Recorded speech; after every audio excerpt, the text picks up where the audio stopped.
Hello bachchon, let's read the question.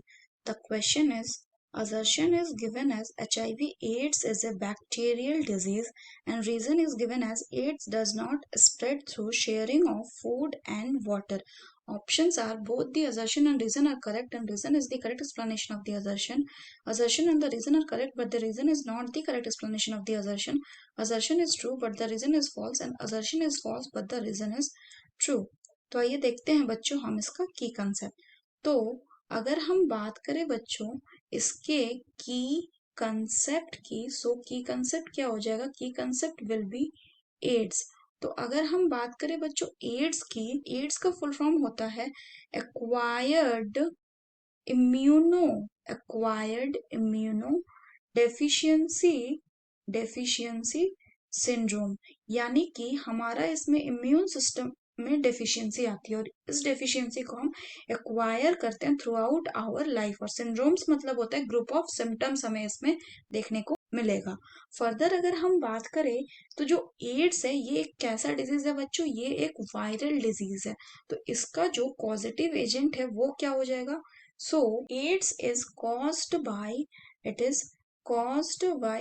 HIV, जिसका full form होता है ह्यूमन इम्यूनो डेफिशिएंसी वायरस। तो ये कैसा डिजीज हो गया बच्चों? ये एक वायरल डिजीज हो गया।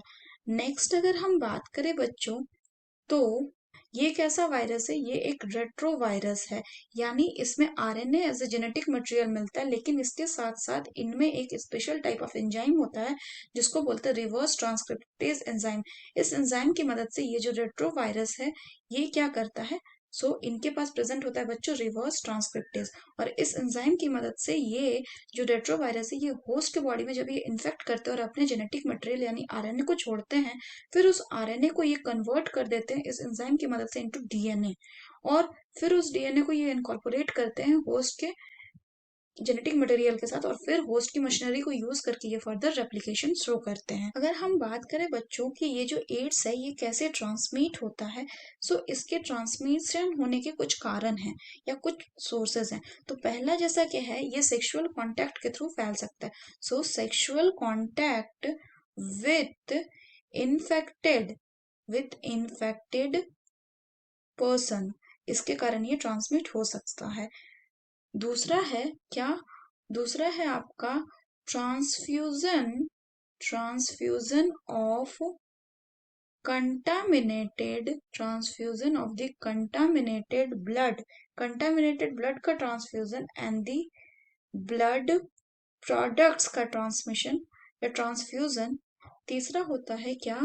बाय शेयरिंग, किस चीज को शेयर करने के लिए? बाय शेयरिंग इन्फेक्टेड नीडल्स, जैसे कि ड्रग अब्यूजर जो है वो एक ही नीडल से कई बार ड्रग्स लेते हुए दिखते हैं, तो इससे हो सकता है। डी में क्या है? डी में है कि it can be infected from the mother, माँ से ये जा सकता है किसमें? टू द बेबी में जा सकता है। कैसे?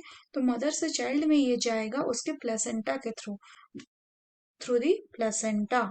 यहाँ पे एक चीज बच्चों ध्यान रखने की बात है कि ये जो एड्स है ये छूने से नहीं फैलता, स्लाइवा से नहीं फैलता। एड्स जो है it does not spread through saliva, ये स्लाइवा से स्प्रेड नहीं होता। तो अगर हम बात करें क्वेश्चन की, तो पहला असर्शन बोल रहा है कि एचआईवी एड्स कैसा है? ये एक बैक्टीरियल डिजीज है। तो ये एक बैक्टीरियल नहीं बल्कि ये एक वायरल डिजीज है, तो ये गलत हो गया। रीजन बोल रहा है कि AIDS does not spread through the sharing of food and water, क्या ये फूड एंड वाटर के शेयरिंग से नहीं फैलता? तो ये स्टेटमेंट कैसा है बच्चों? ये स्टेटमेंट करेक्ट है क्योंकि ये स्लाइवा से नहीं फैलता। This statement is correct. इसका मतलब करेक्ट ऑप्शन हो जाएगा कि assertion is false but the reason is true, that is option D is correct. So that's all for the question बच्चों, hope you understood it well, best of luck.